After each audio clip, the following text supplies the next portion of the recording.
नमस्कार, मैं रवीश कुमार। चीनी क्या सरकार की बेवकूफ़ी के कारण महंगी हो गई है? गन्ने से इथेनॉल बनाने चली और चीनी के लिए गन्ना कम पड़ गया। कारण यही है या कुछ और भी है? सवाल पूछो तो जवाब आता है, क्या हो गया? चीनी महंगी हो गई। चीनी से तो बीमारी ही होती है। तब फिर आप चीनी का आयात भी बंद कर दीजिए। क्यों कर रहे हैं? मोदी सरकार को ठोस जवाब देना चाहिए या फिर राज्यों में अपनी सरकारों के मंत्रियों से कहना चाहिए कि जब कुछ पता ही नहीं है तो आलतू फालतू के बयान बंद कर दें। वैसे तो 100 चीजें हैं जिनके खाने से बीमारी हो सकती है, तो क्या यही तरीका है कि दाम बढ़ा दिए जाएं? उन्हें क्यों सजा मिलनी चाहिए जो सब कुछ सीमित मात्रा में खाते हैं? चीनी जीवन का अनिवार्य हिस्सा है। महंगी होगी तो लोगों के जीवन पर असर पड़ेगा। बीमारी के नाम पर महंगाई को सही बताने वालों से पूछना चाहिए कि चीनी के साथ साथ गुड़ क्यों महंगा हो गया। 50 रुपए किलो गुड़ बिक रहा था, 60 रुपए किलो बिकने लगा है। क्या लोग चीनी छोड़कर गुड़ ज्यादा खाने लगे हैं? इसीलिए सरकार को साफ साफ बताना चाहिए। चीनी मिल के लोग अखबारों से कह रहे हैं उनके पास स्टॉक की कमी तो नहीं, फिर दाम क्यों बढ़ रहे हैं? 20 दिनों में 20 रुपए किलो चीनी महंगी हो जाए तो जवाब इसका दिया जाना चाहिए, ना कि चीनी की केमिस्ट्री पढ़ाई जानी चाहिए। एक साल में चीनी के खुदरा मूल्य में 53% की वृद्धि हो गई। त्योहारों के कारण अगस्त के महीने में चीनी के दाम आमतौर पर बढ़ जाते हैं, मगर इस बार रिकॉर्ड स्तर पर चीनी महंगी हुई है। पिछले साल 21 अगस्त को चीनी 45 रुपए किलो के भाव से मिल रही थी। इस साल 21 अगस्त को चीनी का भाव 69 रुपए किलो पहुंच गया। कहीं कहीं चीनी का भाव 70 रुपए किलो भी हो गया है। यही चीनी 21 जुलाई 2026 को 51 रुपए किलो मिल रही थी। अब 21 अगस्त को बिहार के गांव में 70 रुपए तक में मिल रही है। पैकेट में मिलने वाली ब्रांडेड चीनी 80 रुपए किलो मिल रही है। आम लोगों की जेब से इसी तरह कभी 10, कभी 20, कभी 50 के हिसाब से पैसा निकलता जा रहा है। उनकी बचत का हाल बहुत बुरा है। चीनी के दामों को मॉनिटर करने वाली एक वेबसाइट है चीनी मंडी। इस पर दिए गए आंकड़ों के अनुसार 20 अगस्त को देश की प्रमुख मंडियों में चीनी की कीमतों में एक दिन में करीब 400 रुपए से लेकर 525 रुपए प्रति क्विंटल तक उछाल आ गया। जाहिर है खुदरा बाजार में भी हाहाकार मचा होगा। लोगों की जेब खाली होने लग गई होगी। जेब तो E20 को अनिवार्य करने के फैसले से भी खाली हो रही है। माइलेज कम होने के कारण लोगों ने अपनी दूरी तय करने के लिए ज्यादा पेट्रोल भराने शुरू कर दिए। उनके महीने का बजट बढ़ गया है। मिंट अखबार में खबर है कि E20 से होने वाले नुकसान से बचने के लिए लोग प्रीमियम पेट्रोल भराने लगे हैं। मार्च महीने में जितना पेट्रोल बिका है उसमें प्रीमियम पेट्रोल की बिक्री का हिस्सा 4% ही था, अब 12 से 14% हो गया है। यानी लोग अपनी कार बचाने के लिए, माइलेज बचाने के लिए 110 से लेकर 115 रुपया लीटर पेट्रोल भराने लगे हैं। आम जनता समझ नहीं पा रही है कि हर दिन महंगाई का नया नया हमला कैसे हो रहा है। 80 करोड़ लोग मुफ्त अनाज पर निर्भर हैं। भारत के ज्यादातर लोग कम सैलरी की नौकरी करते हैं। नोटबंदी नाम का एक फ्रॉड हुआ। क्या हुआ? आज जितना डॉलर चलन में है उससे 3 गुना भारत का करेंसी नोट चलन में है। नोटबंदी को भी क्रांतिकारी फैसला बताया गया, जिस तरह E20 को बताया जा रहा है। हमारा सवाल है, क्या चीनी सरकार की बेवकूफी के कारण महंगी हो गई? अगर ऐसा है तो इसकी कीमत जनता क्यों चुकाए? दुनिया में चीनी उत्पादन के मामले में भारत दूसरा बड़ा देश है और चीनी सबसे ज्यादा खपत भारत में ही होती है। जून के महीने में रॉयटर्स के राजेंद्र जाधव की रिपोर्ट आई कि भारत में चीनी का उत्पादन कम होता जा रहा है। इसकी वजह है एल निन्यो, जिसके कारण मॉनसून की बारिश कम होती जा रही है। दूसरी तरफ जो गन्ना उत्पादन हो रहा है उसका 10% हिस्सा इथेनॉल बनाने में खपने लगा है। इस वजह से भारत अगले 3 साल तक निर्यात करने की स्थिति में नहीं होगा। 2016-17 में भारत को चीनी का आयात इसलिए करना पड़ा क्योंकि अल निन्यो के कारण सूखे की नौबत आ गई थी। जब यह सब सरकार के सामने है तब क्यों सोती रही? उसे पता नहीं कि एल निन्यो देश के आम लोगों का बजट बिगाड़ने वाला है। क्या भारत की यही तैयारी है? किसी को यह भी पता नहीं कि एल निन्यो ही एकमात्र कारण है या कुछ और कारण भी है। आखिर किस आधार पर निर्यात के लिए छूट दी जा रही थी? अब जाकर खबरें आ रही हैं कि सरकार अक्टूबर से इथेनॉल के लिए गन्ने के इस्तेमाल पर रोक लगा सकती है। चावल और मक्के से ही उत्पादन होगा ताकि चीनी का दाम बढ़ने से रोका जा सके।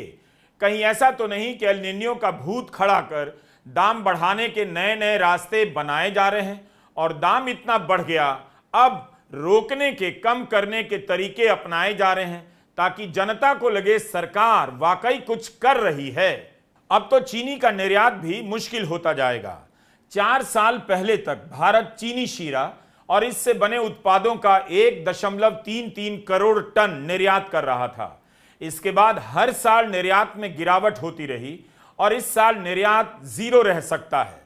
विदेश व्यापार के महानिदेशालय ने 13 मई को आदेश जारी कर दिया कि 30 सितंबर तक निर्यात नहीं होगा, तो निर्यात बंद करना पड़ रहा है। यानी किसी को पता चल गया था मई के महीने में कि संकट आने वाला है। फिर मई से लेकर जुलाई तक सरकार ने क्या किया?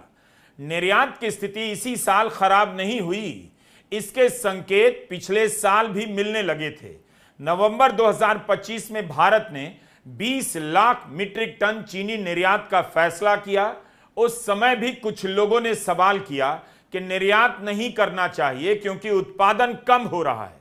तब सरकार अपनी वाहवाही करने लगी कि निर्यात पर ड्यूटी हटा दी गई है ताकि चीनी के निर्यात से देश के किसानों को फायदा होगा। कितना फायदा हुआ देश के किसानों को? अब आयात से ड्यूटी हटा रहे हैं तो क्या उससे भी किसानों को फायदा होने वाला है? बिजनेस स्टैंडर्ड में संजीव मुखर्जी ने लिखा है कि उन्हें चीनी बनाने वाली कंपनी के अधिकारी ने बताया कि कोई तो है जो सिस्टम में बैठे लोगों को गलत जानकारी दे रहा है और चीनी के उत्पादन में कमी के बाद भी भारत सरकार निर्यात का फैसला ले रही है। पिछले साल सितंबर में प्रहलाद जोशी ने कहा कि शुगर इंडस्ट्री ने ही गुजारिश की थी कि निर्यात की छूट दी जाए। Indian sugar and bio energy manufacturers association के बयान भी इंटरनेट पर मिल रहे हैं, जहां वे पिछले साल अगस्त से ही निर्यात बढ़ाने की मांग कर रहे थे। इसी तरह की बात इकोनॉमिक टाइम्स में आशीष पांडे की रिपोर्ट में है।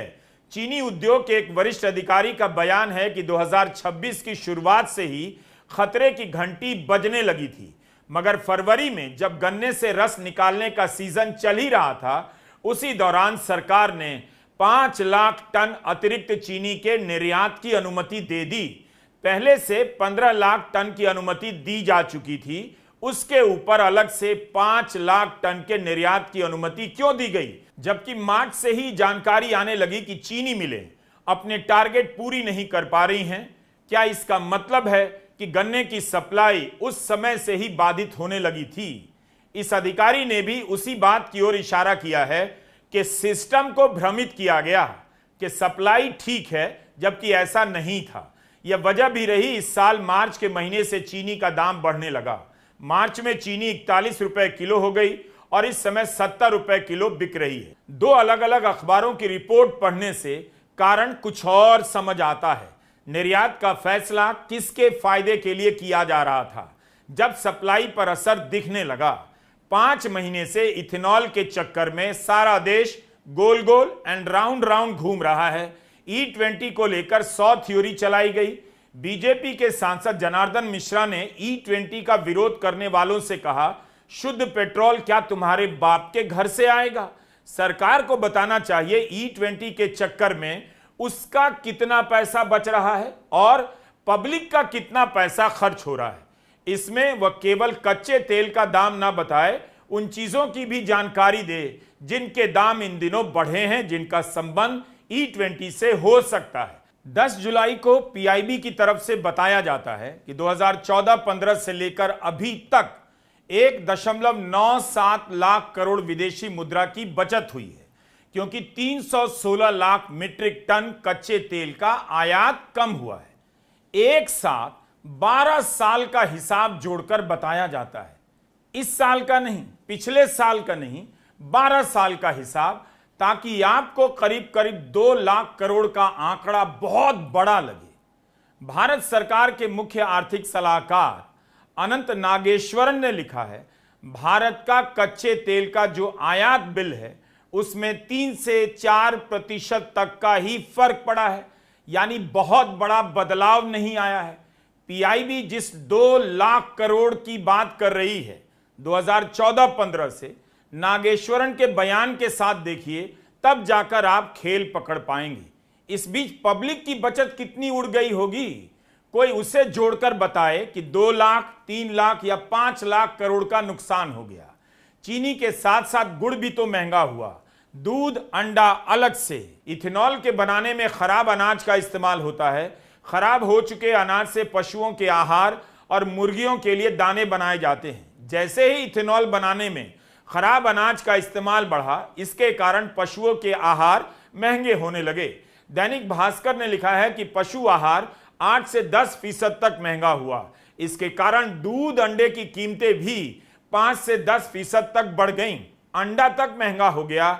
आपकी जेब में दर्जनों छेद कर दिए गए हैं। केवल 33% इथेनॉल गन्ना और उसके उत्पादों से बनता है।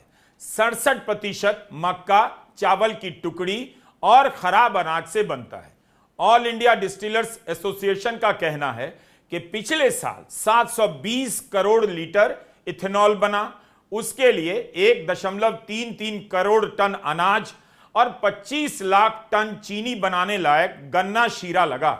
साफ है, चीनी बनाने लायक गन्ना इथेनॉल बनाने में लग गया और चीनी की उपलब्धता पर असर पड़ा।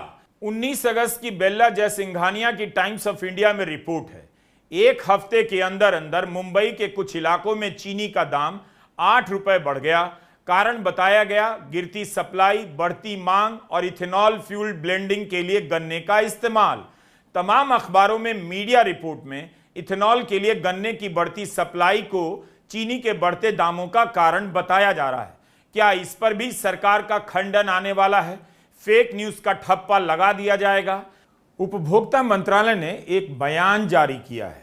कहा है कि यह बात गलत है कि इथेनॉल बनाने में गन्ने का इस्तेमाल बढ़ा है, इसलिए चीनी की कमी हुई है। तथ्य यह है कि कई वर्षों से इथेनॉल बनाने में गन्ने की हिस्सेदारी घटी है। चीनी की जो कमी हुई है वो कई कारणों से हुई है, जैसे बारिश के दिनों में गन्ने के खेतों में ज्यादा पानी लग जाने से रेड रॉट, टॉप बोरर नाम की बीमारियां हो जाती हैं। इस कारण भी उत्पादन कम हो जाता है, जिसका असर चीनी के दाम पर पड़ा है। 10 साल में सरकार को कभी आयात नहीं करना पड़ा। इस साल ऐसा क्या बदल गया कि आयात की नौबत आ गई? Directorate general of foreign trade ने कहा है कि स्टॉक होल्डिंग पर भी सीमा है। अब 15 दिनों से ज्यादा का स्टॉक कोई नहीं रख सकता। 20 अगस्त की रात फैसला करना पड़ा भारत सरकार को कि 10 लाख टन चीनी का आयात होगा और उस पर कोई ड्यूटी नहीं लगेगी। 21 अगस्त की सुबह चीनी बनाने वाली कंपनियों के शेयरों के भाव 5% तक गिर जाते हैं। सरकार में कौन इस तरह से फैसले ले रहा है कि एक झटके में आम निवेशकों को घाटा हो जाता है, उपभोक्ताओं की जेब खाली हो जाती है, बाजार में भी जनता लुट रही है, शेयर बाजार में भी लुट जाती है। अलग अलग राज्यों के मंत्रियों को कुछ पता है नहीं, जमाखोरों को चेतावनी देने लग जाते हैं, जिससे पब्लिक को लगे मंत्री जी को सब पता है। तो क्या जमाखोरों ने इतनी जमाखोरी कर ली कि चीनी 20 रुपए किलो महंगी हो गई? और आप मंत्री होकर कर क्या रहे थे कि जमाखोरी हो रही थी? सरकार के मुख्य आर्थिक सलाहकार वी अनंत नागेश्वरन ने बाकायदा E20 के साथ E10 बेचे जाने की दलील देते हुए लेख लिखा है। क्या भारत के आर्थिक सलाहकार को भी नहीं पता था कि इथेनॉल के उत्पादन में गन्ने की खपत बढ़ती जा रही है, चीनी की सप्लाई पर असर पड़ रहा है और चीनी महंगी हो सकती है? उनके लेख में चीनी की उपलब्धता पर आधी पंक्ति में इशारा किया गया है। इससे लगता है अंदाजा तो उन्हें भी रहा होगा, फिर उन्होंने खुलकर क्यों नहीं बात लिखी कि चीनी महंगी हो जाएगी, इथेनॉल के उत्पादन पर रोक लगानी चाहिए या कम करना चाहिए। नागेश्वरन किस बात के आर्थिक सलाहकार हैं? इथेनॉल को लेकर आर्टिकल लिखते हैं और दूध, अंडा, पशु आहार से लेकर चीनी और गुड़ के महंगे होने की बात तक नहीं लिखते, जबकि उस समय तक दाम बढ़ने लगे थे। नागेश्वरन का लेख इंडियन एक्सप्रेस में 17 अगस्त को आया है कि करीब 8 करोड़ दुपहिया वाहन कार्बोरेटर पर चलते हैं। इन्हें E20 के इस्तेमाल से नुकसान होगा क्योंकि यह E20 के साथ कंपेटेबल नहीं है। 8 करोड़ दुपहिया वाहनों को नुकसान हो रहा है। यह किसे हो रहा है? देश के आम लोगों को, जीने भर कमाने वाले लोगों की बाइक खराब हो रही है, माइलेज घट रही है और मुख्य आर्थिक सलाहकार लेख लिख रहे हैं। क्या 8 करोड़ दुपहिया वाहनों को इस घाटे से बचाने के लिए E20 को एक झटके में वापस नहीं लेना चाहिए था? E10 का विकल्प साथ साथ नहीं देना चाहिए था? अनंत नागेश्वरन कहते हैं कि आप देश के हर दुपहिया वाहन में E20 का इंजन या फ्यूल पंप फिट करने निकलेंगे तो सालों लग जाएंगे। इसलिए E20 के साथ E10 को लाना होगा। अगर किसी की बाइक खराब हुई है, पेट्रोल भराते भराते परेशान है, उसकी कमाई की भरपाई कौन करेगा? क्या नितिन गडकरी करेंगे? E20 के कारण लोगों के जीवन पर चौतरफा हमला हो रहा है। यह हमला ही है। हम कहेंगे तो आपको E20 ही लेना होगा और 1 अप्रैल से ही लेना होगा। नितिन गडकरी कह रहे हैं एक भी शिकायत नहीं आई कि गाड़ी खराब हुई, कार खराब की बात नागेश्वरन भी नहीं कर रहे। मगर 8 करोड़ दुपहिया वाहन चलाने वाले कौन लोग हैं? क्या हमारे देश के नहीं हैं? उनकी बाइक की चिंता नहीं की जानी चाहिए? एक तरफ नितिन गडकरी E20 के बचाव में दलील पर दलील दे रहे हैं, दूसरी तरफ मोदी सरकार के मुख्य आर्थिक सलाहकार मानते हैं जब तक आत्मनिर्भरता और खाद्य आपूर्ति के सारे मानकों का ठीक से परीक्षण ना हो जाए तब तक E20 का प्रोडक्शन जितना है उतना रखा जाना चाहिए। इसका मतलब है बिना सोचे समझे पर्याप्त परीक्षण के ही यह फैसला ले लिया गया। जयराम रमेश ने लिखा है कि अब साफ हो गया है कि 25 लाख टन चीनी लायक गन्ना इथेनॉल में चला गया, जिससे केवल पिछले 3 महीनों में चीनी 48 से बढ़कर 67 रुपए प्रति किलो हो गई और गुड़ 50 से बढ़कर 65 रुपए प्रति किलो हो गया। चावल 16% और मक्के का आटा 11% महंगा हो गया। पशु आहार 10.34% बढ़ गया है। बिना सोचे समझे इथेनॉल बनाने वाले अपने मित्रों को ज्यादा से ज्यादा लाभ देने के लिए वाहन मालिकों के पास पेट्रोल के विकल्प भी सीमित कर दिए गए हैं। पर E20 से वाहनों के माइलेज और अनुकूलता पर गंभीर सवाल बने हुए हैं। हैरानी की बात है कि अंतर्राष्ट्रीय कच्चे तेल की कीमतों में कमी और 20% इथेनॉल मिलाने से आई लागत में कमी के बावजूद पेट्रोल के दामों में कोई कमी नहीं की गई। जयराम रमेश का कहना है कि कांग्रेस कार्य समिति ने 19 अगस्त को E20 के कारण हो रही परेशानियों को लेकर चिंता जताई है। अहंकारी मोदी सरकार के गलत फैसलों के कारण जनता महंगे खाने, महंगे सफर दोनों की कीमत चुका रही। हमारी मांग है E20 नीति की तत्काल समीक्षा हो और जनता को बिना इथेनॉल वाले विकल्प दिए जाने चाहिए। गाड़ी भी महंगी पड़े, रसोई भी, ऐसी जन विरोधी ईंधन नीति देश को स्वीकार्य नहीं हो सकती। ये E20 का जो मामला है ये बहुत बड़ा इशू है। नॉर्मली हम कहते हैं कि दाल में कुछ काला है, मगर ये दाल ही काली है। Brothers and sisters, this is a matter of sequencing. In any campaign, we have to decide the sequence of affairs. Our problem right now is that there is so much corruption that there's a huge line in what we have to sequence. Don't worry, this issue, we're going to take it up in a massive way, because this is destroying people's cars, destroying people's scooters, destroying people's lives, and literally is stealing directly from them. लोगों की बचत घटती जा रही है। 2010 से ही बचत में गिरावट देखी जा रही है। भारत में काम करने वाली आबादी बढ़ती जा रही है, लेकिन घरेलू बचत 2 दशक के निचले स्तर पर है। लोगों को समझ नहीं आ रहा इतनी मेहनत की जिंदगी के बाद उनके पास पैसे बच क्यों नहीं रहे, उनकी जिंदगी बेहतर क्यों नहीं हो रही। टैक्स पर टैक्स दिए जा रहे हैं, मगर चारों तरफ घटिया सुविधाओं का अंबार लग गया है। पुलिस किसी को भी थाने में बुलाकर पीट देती है, खबर लिखने पर पत्रकार के घर पहुंच जाती है। स्कूलों की हालत देखने जा रहे आशुतोष रांका को गुंडे पीटने आ जाते हैं। कुल मिलाकर भीड़ और भगदड़ का आलम है। लोग पता नहीं और कितने साल लेंगे समझने में कि धर्म और राष्ट्र की राजनीति तो मजबूत हो गई, मगर उसी धर्म और राष्ट्र के नागरिकों की हालत कमजोर हो गई है। चीनी की कीमत क्यों बढ़ी, इस पर बात कीजिए। उस सरकार से पूछिए जो एक परीक्षा तक नहीं करा पाती है।